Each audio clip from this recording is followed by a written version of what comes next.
I was 16 when my parents left me home alone for an entire weekend for the first time. They were driving out of state for a family wedding and weren't supposed to be back until Sunday evening. Before they left, my mom reminded me at least 5 times to lock every door and window.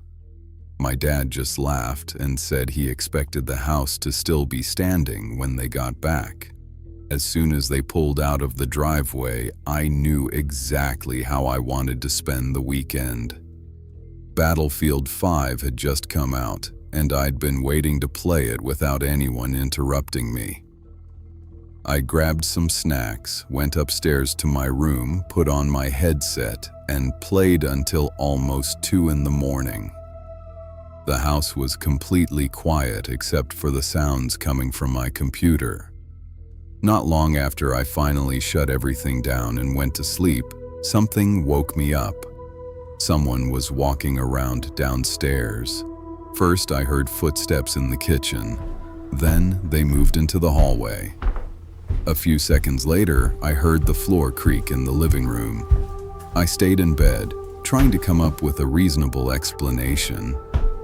Maybe the old house was settling. Maybe I had dreamed part of it. My parents always said the house made strange noises at night, but these weren't random creaks. They were slow, deliberate footsteps. For several minutes, they moved around the first floor. Sometimes the sound stopped completely. Then they started again somewhere else. I thought about going downstairs to check. I couldn't bring myself to do it. Eventually, the sound stopped. I convinced myself I had probably imagined the whole thing after spending too many hours gaming. The next morning, I walked through the entire house. Every door was locked. Nothing was missing. There wasn't a single sign that anyone had been inside. Still, I couldn't shake the feeling that something about the night before wasn't right. I caught myself thinking about those footsteps all day. Before going to bed that night, I checked the entire house again. I made sure the front and back doors were locked. I looked over every window. I turned on the porch light. Then, for the first time in years, I locked my bedroom door. After what I'd heard the night before, it just made me feel a little safer. Sometime after 2 in the morning, I woke up again.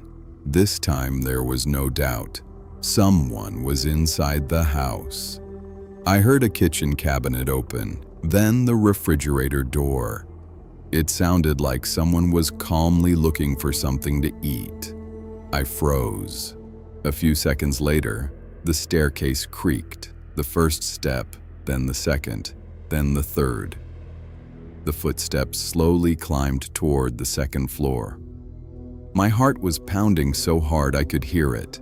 The steps stopped right outside my bedroom. Everything went quiet.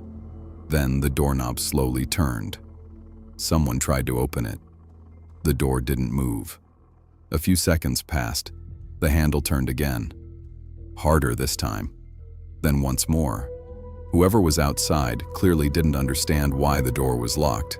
That was when I grabbed my phone and quietly called 911. The dispatcher told me to stay inside my room and not come out for any reason. After what felt like forever, I heard the footsteps heading back downstairs. A few minutes later, police cars pulled into the driveway. I listened as the officers entered the house.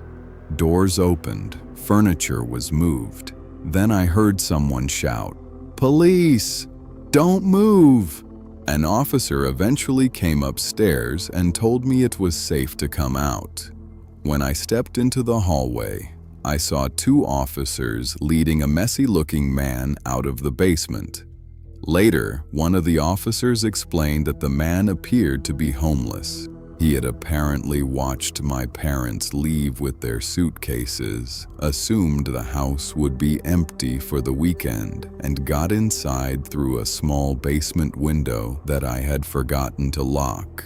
The first night, he had simply wandered around the first floor. The second night, he decided to check the rest of the house. That's when he came upstairs and tried to open my bedroom door. The one thought that still keeps me awake sometimes is this: if those footsteps on the first night hadn't scared me enough to lock my bedroom door before going to bed, that man probably wouldn't have realized the house wasn't empty until he was standing right next to my bed.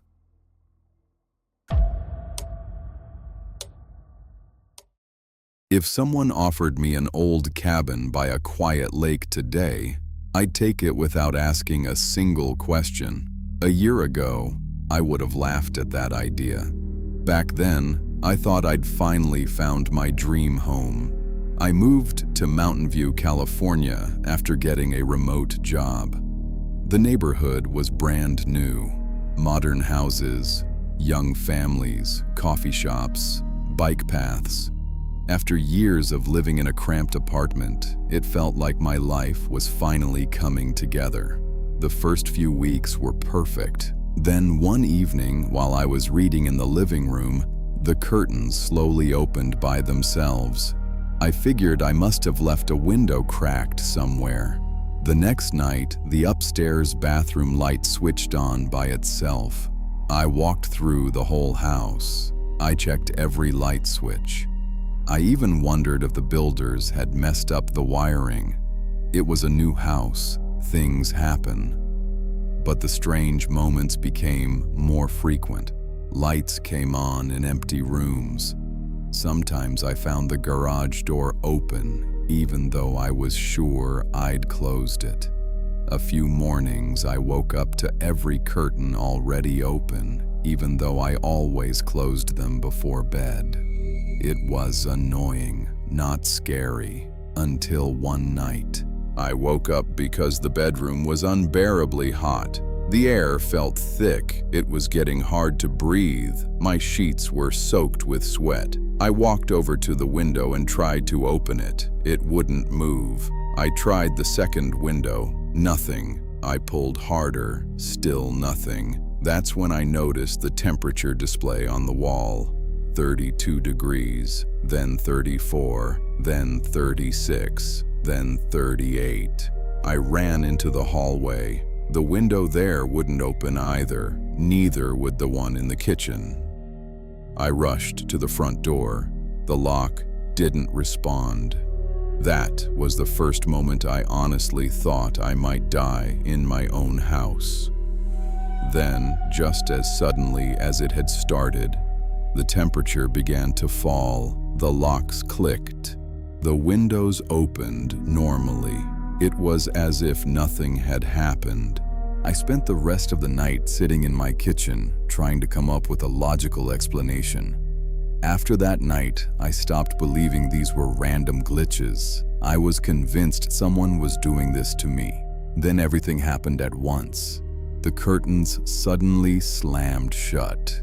A second later, the living room lights came on. Somewhere upstairs, I heard a door lock click. Then the heating turned on.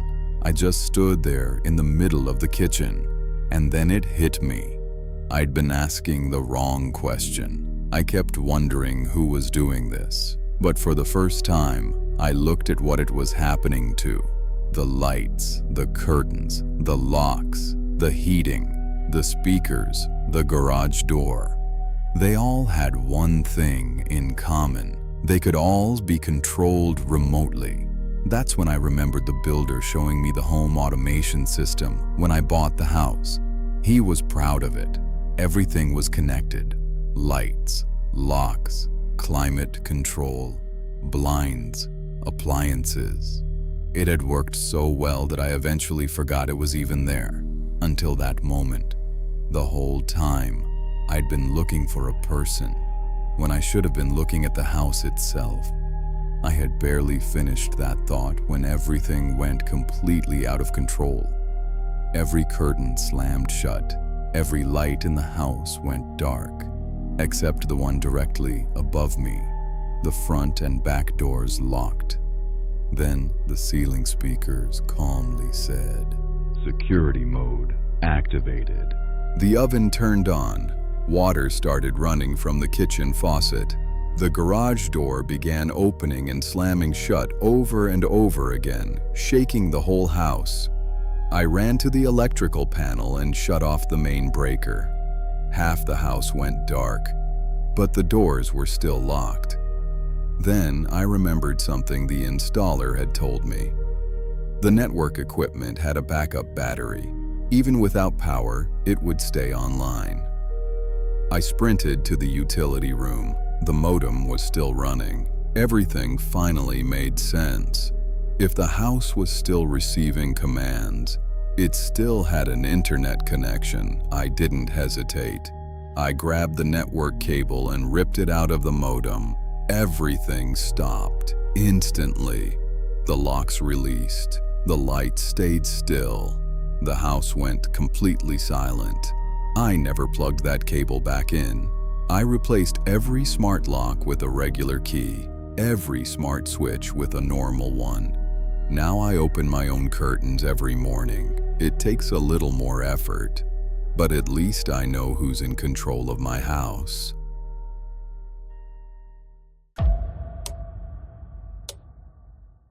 First, what I heard wasn't a knock at the door. It kept both of us awake all night. A few months earlier, my husband and I had moved into an old house that used to belong to his grandmother. After she passed away, the house sat empty for a long time before it became ours. We loved it the moment we saw it. It was far outside town, surrounded by open fields with only a few houses scattered across the area. The closest neighbors were several minutes away by car. At night, it got so quiet you could hear the wind moving through the tall grass. When we moved in, we spent several days cleaning everything. We scrubbed every room, sorted through old boxes, and cleaned the fireplace until it looked almost new. We were planning to use it once winter came. That evening, my husband was working late. I was home alone. A loud scraping sound came from inside the fireplace. It sounded like someone slowly dragging something heavy against the inside of the chimney.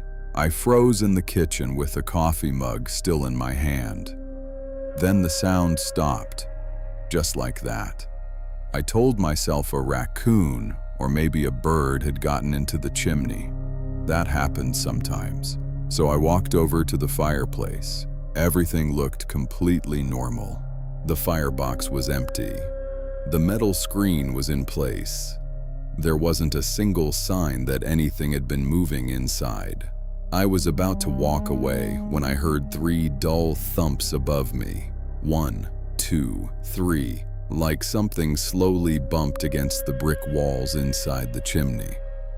I pulled out my phone and searched if animals could get stuck in chimneys. The answers actually made me feel a little better. But when I looked back at the fireplace, I noticed something strange. There was fresh ash on the floor, just a little, right in front of the fireplace. I could have sworn it wasn't there a minute earlier. I knelt down and touched it. It was still warm. That didn't make any sense. We hadn't lit a fire since moving into the house. A chill ran down my back. Then I heard the scraping again. This time it was much closer. I looked up. Tiny flakes of gray ash slowly started falling from inside the chimney. Just a few at first, then a little more, then even more. Like something above was carefully moving around and brushing against the brick. I didn't wait to find out what it was. I grabbed my phone and ran outside. My husband wasn't answering his phone. A few minutes later, I saw his truck pull into the driveway. I ran straight to him. I think someone's inside the house. He didn't ask any questions. He grabbed a heavy flashlight from his truck. Then we went inside together. We searched the first floor, then the second, the basement, the attic. There was nobody there. No broken windows, no open doors, nothing looked out of place. Then we walked back into the living room. We both stopped at the same time. There was more ash on the floor, a lot more. Neither of us had touched the fireplace. Neither of us said a word. My husband slowly raised the flashlight and pointed it up the chimney. It was empty, just an old brick shaft disappearing into the darkness. He kept the light there for a few more seconds. Then he looked at me. "I don't like this." We locked every door and every window. Neither of us slept much that night. Every creak made us sit up. Every little noise sounded like footsteps. The next morning we called a chimney inspector. He told us he'd been doing the job for more than 30 years. He inspected the entire chimney from top to bottom. He checked the brickwork, ran a camera all the way through it, looked for animals, loose bricks, anything. He found nothing. No nests, no footprints, no signs that anyone had ever been inside. As he packed up his tools, he paused by the front door. He looked back at the fireplace for a second. Then he quietly said, "Old houses sometimes keep their own secrets." He smiled, got into his truck, and drove away. We never used that fireplace, not once. Every winter we talked about lighting a fire. Every winter we changed our minds. But every now and then I wake up in the morning and find a thin line of fresh ash on the floor in front of the fireplace. Just a little. Almost like someone brushed it away from inside the chimney during the night. I always look up. I never see anything. But I never stop wondering what was moving around in there that first night.